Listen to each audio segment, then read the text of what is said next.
Sabah, built in southern Arabia in the 11th century BC, was a great civilization. The Quran relates the story of the Queen of Sabah and the Prophet Suleiman in considerable detail.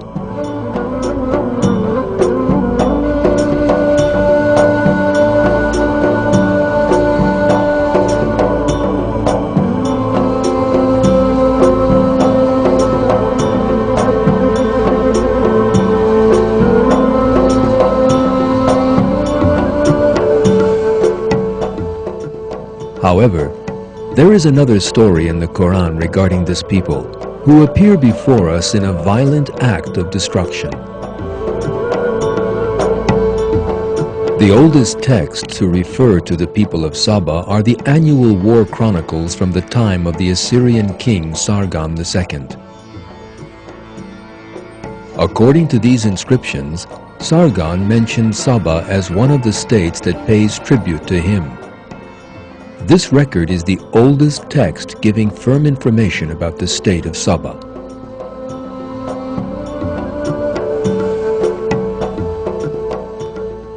Ancient texts that speak of the people of Sabah say that, like the Phoenicians, they were a state that engaged in wide commercial activities, and that some of the most important trade routes in northern Arabia were in their hands.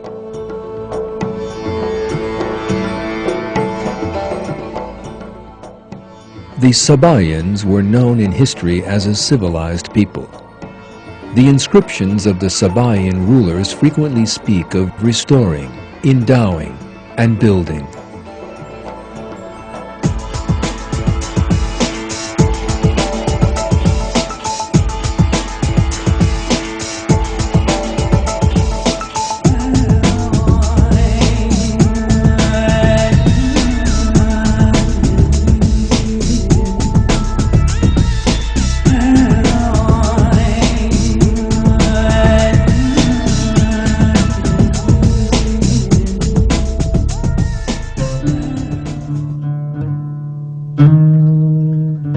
The Marib Dam, the ruins of which have survived down to the present day, is a major indication of Sabaean technology. Thanks to that dam, a bright green world was built in the middle of the desert.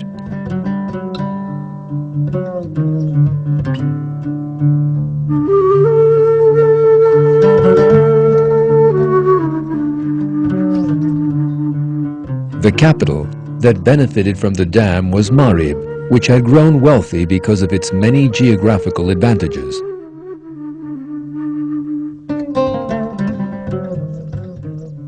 The capital stood close by the Arhana River. The Sabaeans made use of this and built a dam here as they were constructing their civilization and began irrigating the area. Agriculture prospered, and they were thus able to enjoy high levels of well-being.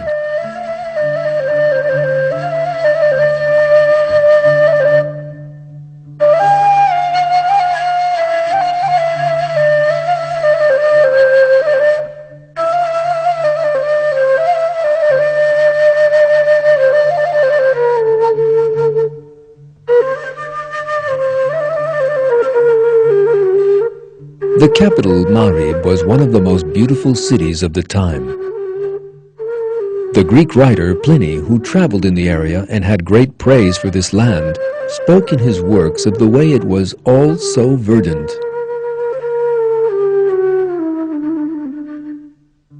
The dam at Marib was 16 meters high, 60 meters wide, and 620 meters long.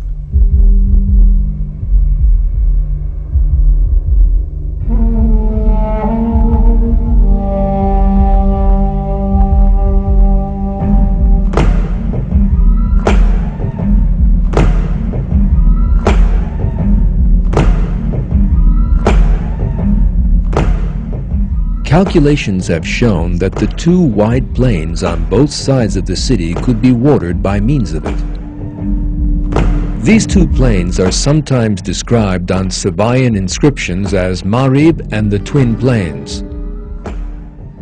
The expression two gardens to the right and to the left in the Quran in all probability refers to the impressive vineyards and gardens in these two valleys.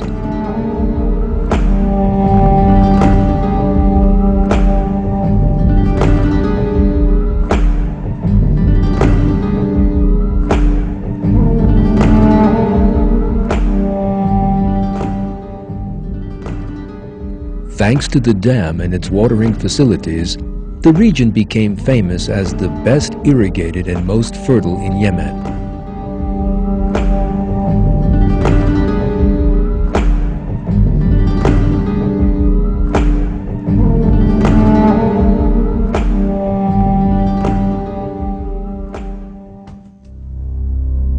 When we examine the verses in the Quran in the light of these historical facts, we can see enormous compatibility between them.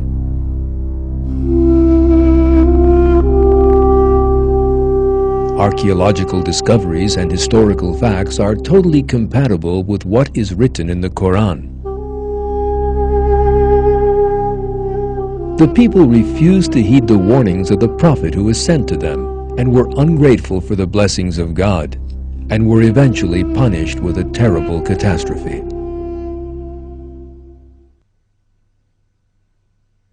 There was also a sign for Saba in their dwelling place, two gardens, one to the right and one to the left. Eat of your Lord's provisions and give thanks to Him, a bountiful land and a forgiving Lord. But they turned away, so we unleashed against them the flood from the great dam, and exchanged their two gardens for two others containing bitter-tasting plants and tamarisk and a few lote trees.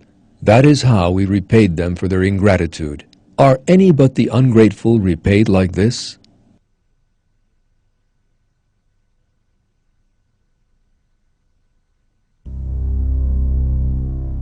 The people of Saba lived in a strikingly beautiful area with fertile vineyards and gardens. The country of Saba lay across trade routes and thus enjoyed a high level of prosperity, making it one of the most prominent cities of the age.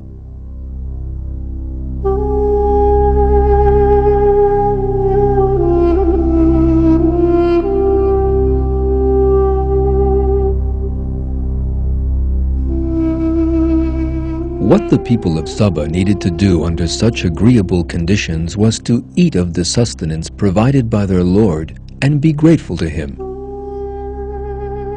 Yet they did not do so. As a verse puts it, they turned away from God.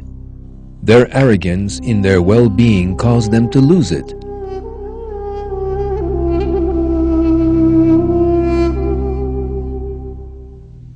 The whole country was flattened in a terrible flood.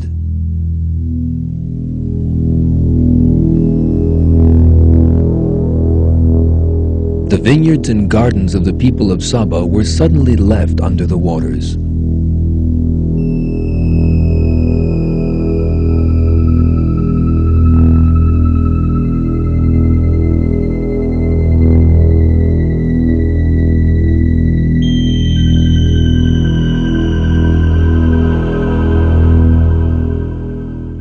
The punishment visited on the people of Saba is described in the Quran as the Sel al-Arim, or the Arim flood. This term in the Quran also tells us the way this disaster occurred. The word Arim means dam or dike. Sel al-Arim describes the way a flood occurs after a dike has been breached.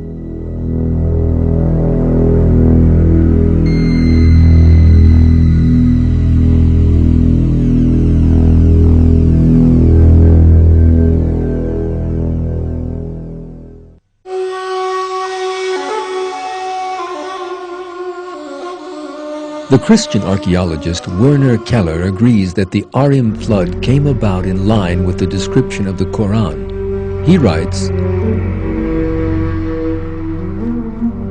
"For 1,500 years this garden of spices bloomed around Marib. That was until 542 BC. Then the dam burst. The importunate desert crept over the fertile lands and destroyed them. The people of Sheba, says the Quran, had beautiful gardens in which the most costly fruits ripened. But then the people turned their backs upon God, wherefore He punished them by causing the dam to burst. Thereafter nothing but bitter fruit grew in the gardens of Sheba.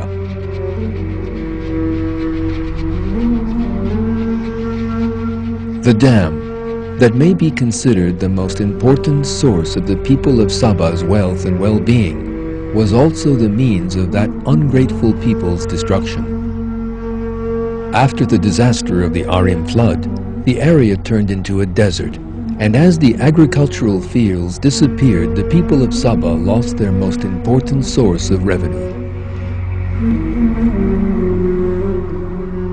The people of Saba, who ignored God's call to believe in Him and give thanks, were thus chastised.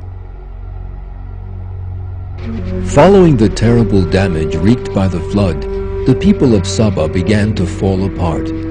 They abandoned their homes and migrated to northern Arabia, Mecca, and Syria.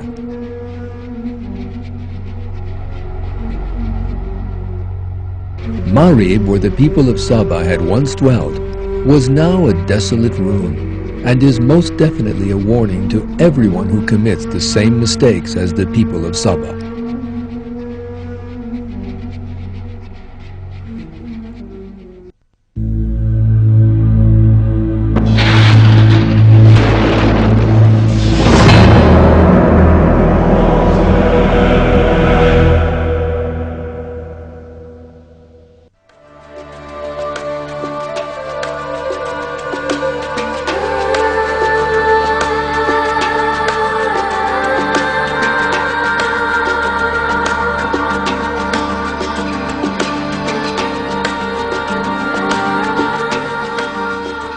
One of the most ancient civilizations in the world is that of Egypt.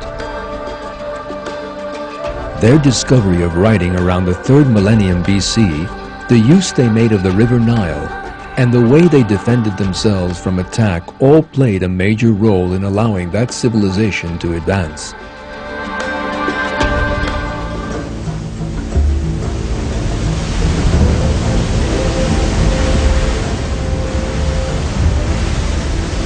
Ancient Egypt rested on one of the world's great natural wonders, the river Nile.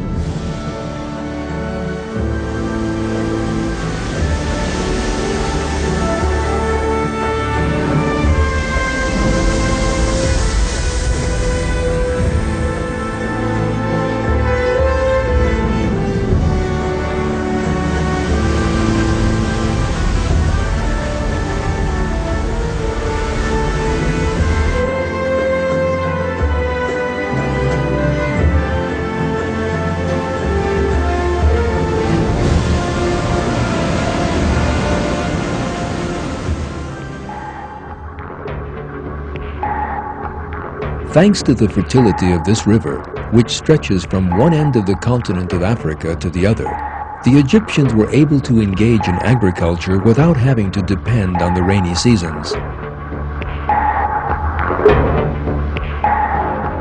The historian Ernst Gombrich makes the following comments on the subject. Africa is hot. It does not rain for months. Many parts of the continent are therefore arid. Those regions are covered in desert. That is the case to the right and left of Egypt. It rains very infrequently in Egypt, but there is not that much need for rain, because the river Nile flows right through the middle of the country. Given its enormous strategic importance, he who controlled the Nile also controlled Egypt's most important source of trade and agriculture. In other words, its very life.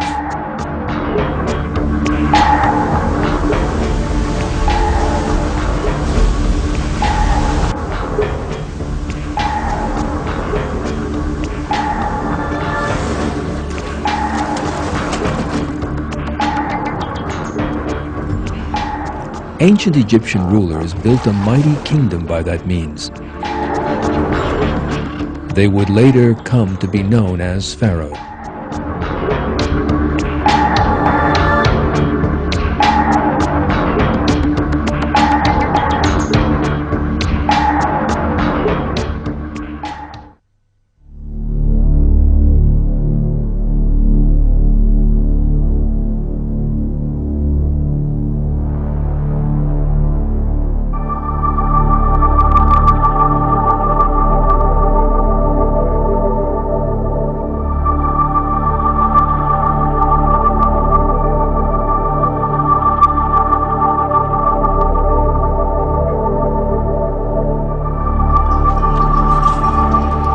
The ancient Egyptians possessed a deviant belief in a great many gods.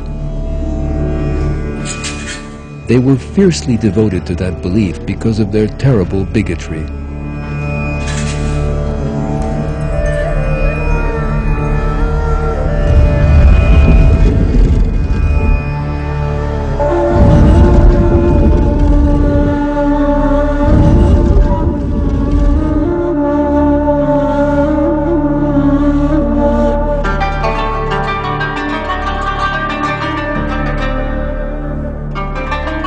The people of ancient Egypt were greatly influenced by their natural environment. The country's physical geography protected it very well from external threats. Egypt was surrounded by deserts, mountainous lands, and seas on all sides. There were two routes for an attacker to enter the country, and it was a simple task for the Egyptian army to defend them.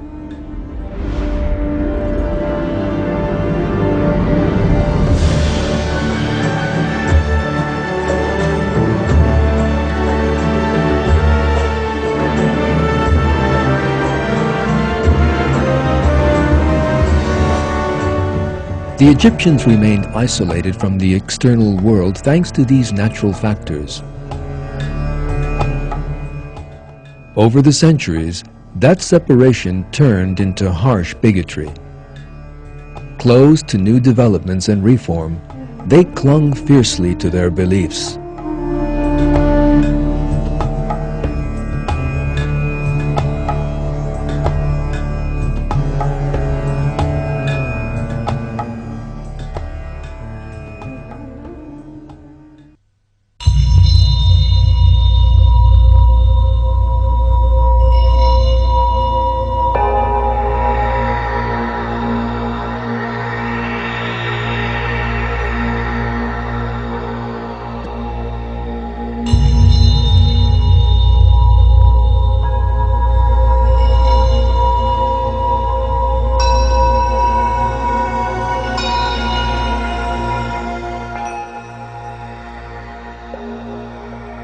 Life after death formed the most important component of Egyptian belief.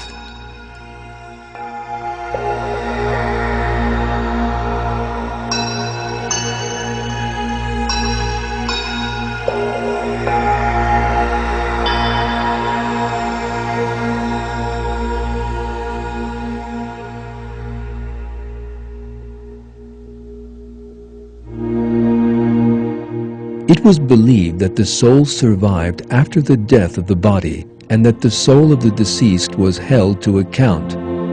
Scales were brought and witnesses summoned, and the good and bad deeds of the deceased were discussed. Then the judge, God, reached his verdict. Those whose good deeds weighed heaviest in the scales would lead a life of endless joy, and those whose evil deeds weighed heaviest would suffer eternal torment.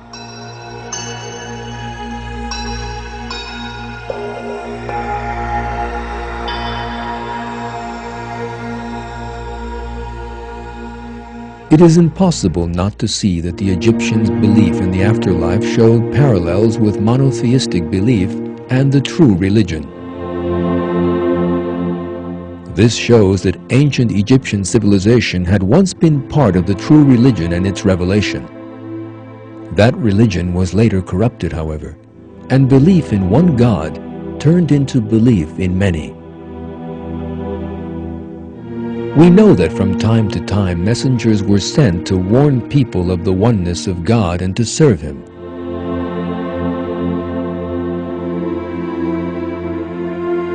One of these was the prophet Yusuf, whose life is set out in the Quran in some detail. The prophet Yusuf migrated to Egypt with the people of Israel and settled there. After his death, there began a period of enslavement of the children of Israel. That age would end with the sending of the prophet Musa as an ambassador and his leading the children of Israel out of Egypt.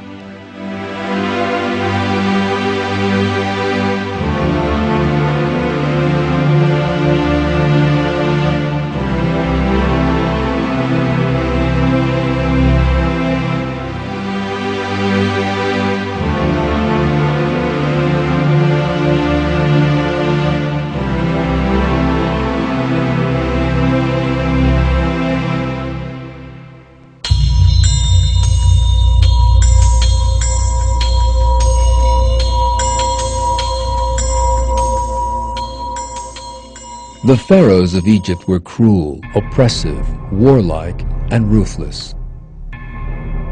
One thing they had in common was that they all regarded themselves as great beings within the twisted Egyptian polytheistic system and could shed blood without a moment's remorse.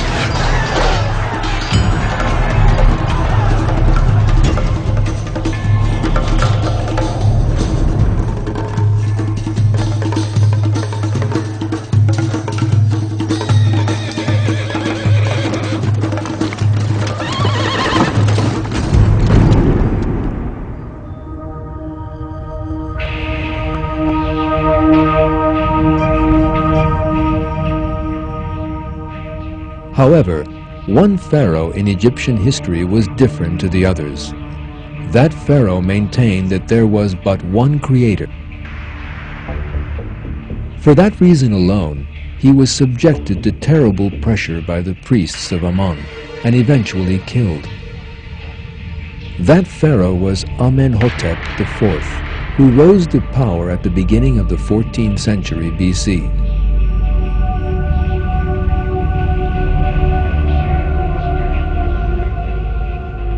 When Amenhotep assumed the throne in 1375 BC, he encountered a conservatism that had grown over the centuries and was subjected to great strife. The reason for that pressure was that he changed the polytheistic Egyptian religion, instilling a belief in one god in its place, and embarked on wide-ranging changes in all areas. However, the leaders in the capital, Thebes, fought Amenhotep. Those who supported him left the city and migrated to another region. Here, Amenhotep changed his name to Akhenaton, which meant the servant of Aton. Aton, according to Amenhotep, was the creator of the heavens and the earth, which indicates that he believed in God alone. Other cruel pharaohs ascended the throne after Amenhotep. They set about spreading their traditional polytheistic religion once again, and did all in their power to return to the past. A century or so later, Ramses II came to the throne, who would enjoy the longest reign in the history of Egypt.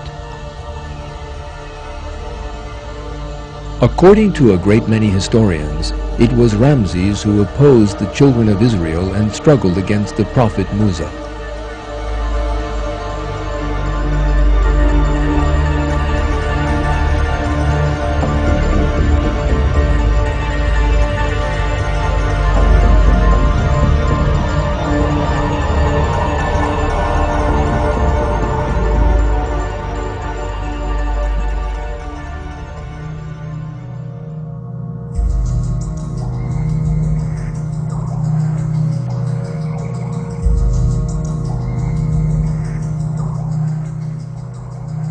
The ancient Egyptians refused to give up their pagan beliefs because of their blind fanaticism.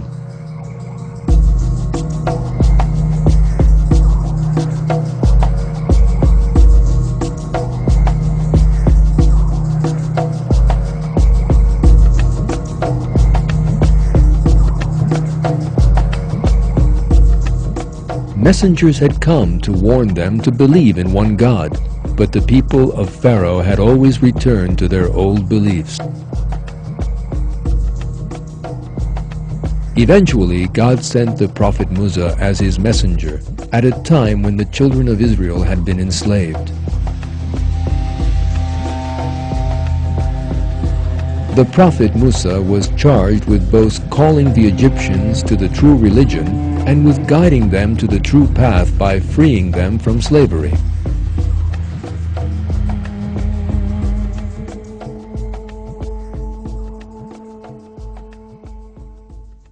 We recite to you with truth some news of Musa and Pharaoh for people who believe. Pharaoh exalted himself arrogantly in the land and divided its people into camps, oppressing one group of them by slaughtering their sons and letting their women live. He was one of the corruptors. We desired to show kindness to those who were oppressed in the land, and to make them leaders, and make them inheritors, and establish them firmly in the land, and to show Pharaoh and Haman and their troops the very thing that they were fearing from them.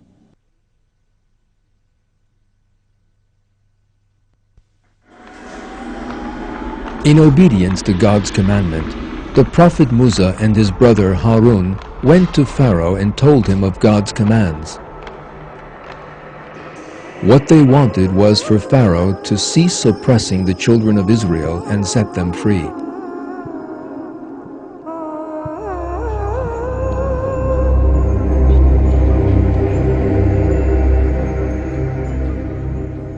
On the other hand, the religion proclaimed by the prophet Musa was undermining Pharaoh's power and portraying him as a being on the same level as everyone else. Furthermore, if he freed the children of Israel, he would lose some important manpower.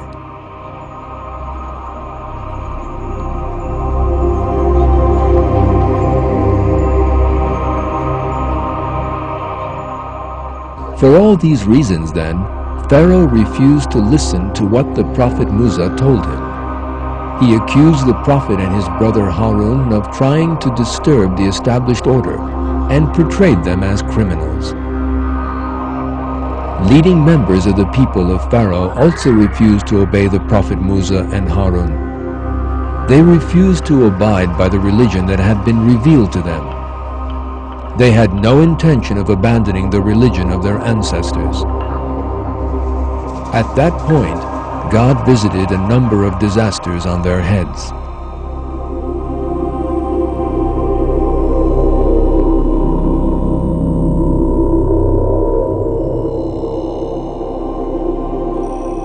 Pharaoh and those close to him were so fanatically devoted to their polytheistic system and pagan beliefs, in other words, the religion of their ancestors, that they were totally unwilling to give it up. Not even the miracles performed by the prophet Musa could turn them from their superstitions. They openly stated the fact. According to Surah 7, verse 132, they said, "No matter what kind of sign you bring us to bewitch us, we will not believe in you." In the face of that obstinacy, God visited a number of disasters on them so they could have a taste of suffering while still in this world. The first of these was drought and scarcity of crops.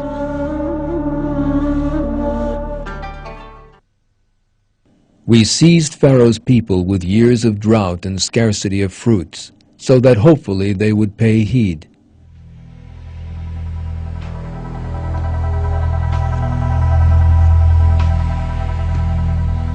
The Egyptians had based their agricultural system on the Nile, for which reason changes in natural conditions did not affect them. However, the arrogance of Pharaoh and his close circles towards God and their refusal to recognize his prophet led to a totally unexpected disaster being inflicted on them.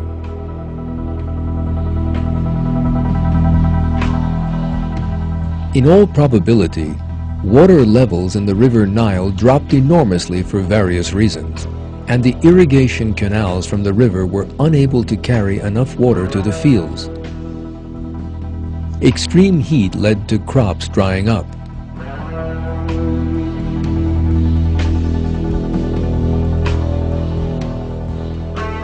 In this way, Pharaoh and his prominent followers encountered a disaster stemming from a most unexpected source, the river Nile itself. Surah 43, verse 51 reveals how this catastrophe dismayed Pharaoh, who previously used to call to his people, saying, "My people, does the kingdom of Egypt not belong to me? Do not all these rivers flow under my control? Do you not then see?"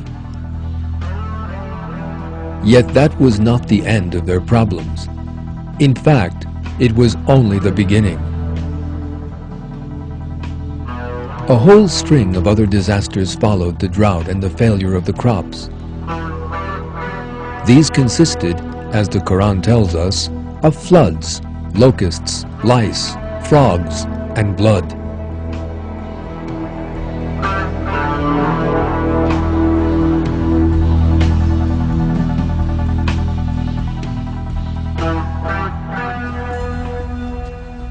Despite all these things that had happened to them, Pharaoh and his people still refused to take the advice given to them and turn to God. In other words, they remained fixed in their arrogance. Yet that would not last long.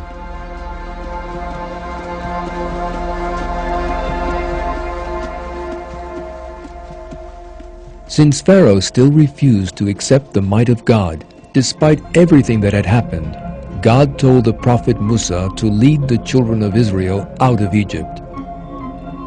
They obeyed the prophet Musa and set out with him to leave Egypt.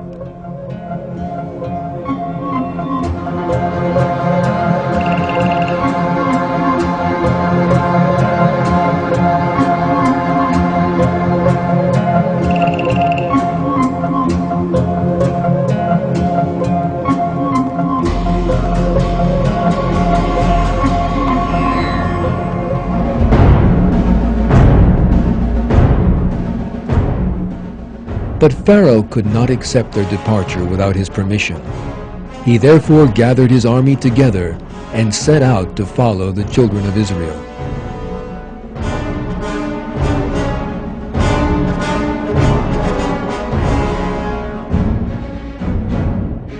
Pharaoh and his army caught up with the children of Israel just as they reached the sea.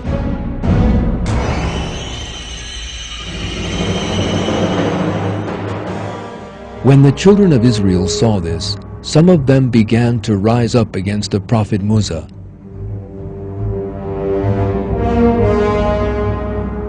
According to the Old Testament, they said, "Why did you take us away from our homeland? There we were slaves, but we could lead our lives. Now we will die." The Quran describes that weakness of theirs in these words.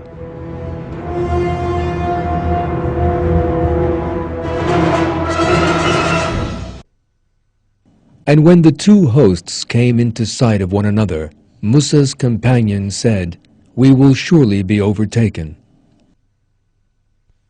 According to Surah 26, verse 62, the Prophet Musa reassured those people who were afraid they would be recaptured, saying, "Never, my Lord is with me and he will guide me." At that point, God again showed his support for the Prophet Musa. What happened next is described in the Quran.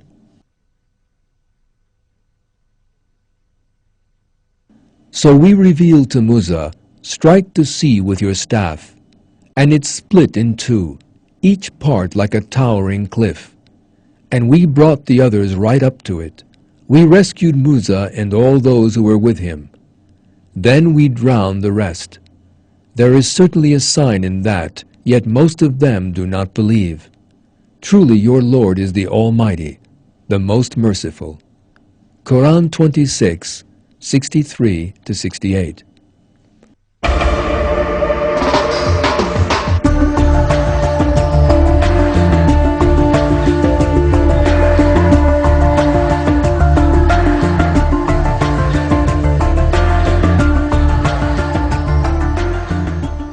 As Pharaoh and his men began to enter the sea, God miraculously closed the waters over their heads.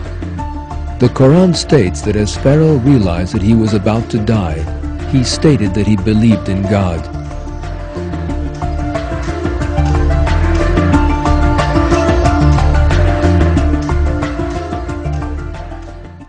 When he was on the point of drowning, he, Pharaoh, said, "I believe that there is no God but him in whom the tribe of Israel believe. I am one of the Muslims." Quran 10:90. Yet Pharaoh and his army were not saved from drowning. This fact is reported in the verses thus: What, now? When previously you rebelled and were one of the corrupters? Today we will preserve your body so you can be a sign for people who come after you. Surely many people are heedless of our signs. Quran 10, 91-92. So God exacted retribution from them and drowned them in the sea, because they rejected His signs and failed to take warning from them.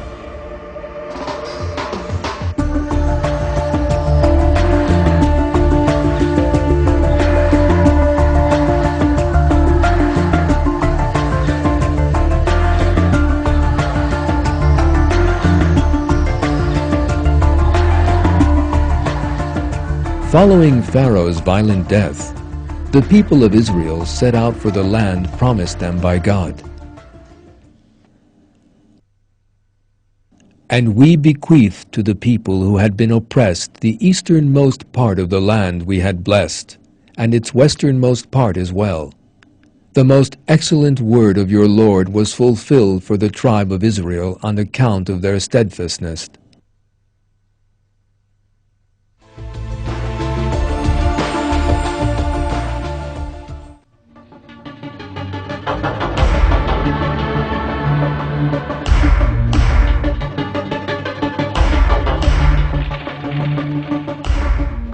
As we have seen, historical and archaeological discoveries regarding the peoples mentioned in the Quran reveal once more that the Quran is the Word of God.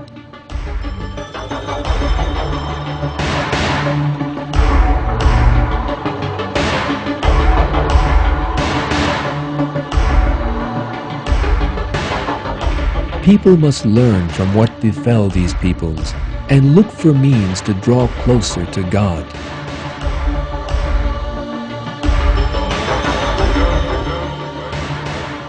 Only in that way can they hope to be successful in the hereafter.